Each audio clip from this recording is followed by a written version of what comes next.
I was 50 years old and had planned on working until I was 66.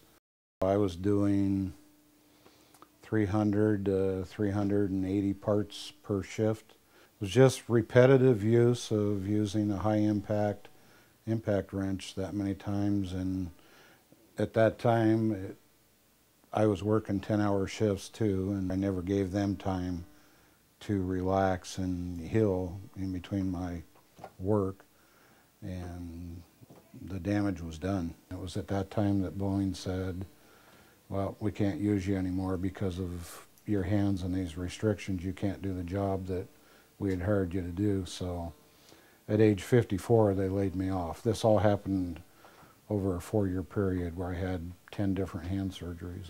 My hands were so bad that I couldn't play golf. I have 2 hot rods. I couldn't work on them. If I read a book, it had to be laid out on the table open. I could not hold a book to read it. My doctor recommended that I be pensioned, but he didn't think I'd be able to work again.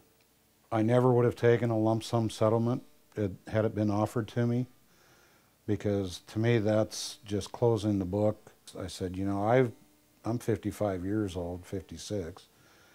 I've got a lot more to give. I was right about that time that my vocational rehab counselor started talking to me about retraining. Once given the opportunity, I mean, there was never a doubt in my mind, I would rather do what I'm doing now than just living retired and drawing a pension like that the rest of my life. It took 2 years before everything got worked out. It was approved by L&I, and they finally said, okay, you can do this.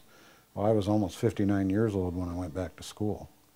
And it is by far the best thing that's happened to me outside of, you know, working for Boeing as far as career. I'm doing a job I love.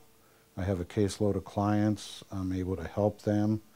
I've graduated several of my veterans that I'm their counselor, and hopefully they'll go on to live a better life because of it. So I couldn't have done that without having this program in place to watch over and protect the workers who are hurt.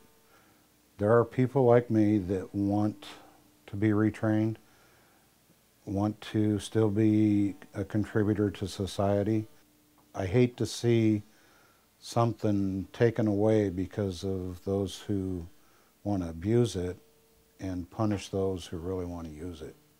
I would probably ask the legislators to sit back and put themselves in an injured worker's shoes and say, would you do this to yourself? Would you do this to yourself? None of us any of the injured employees that I know went out and injured themselves on purpose.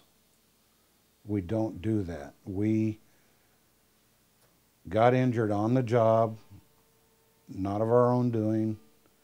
Why should we be punished for it?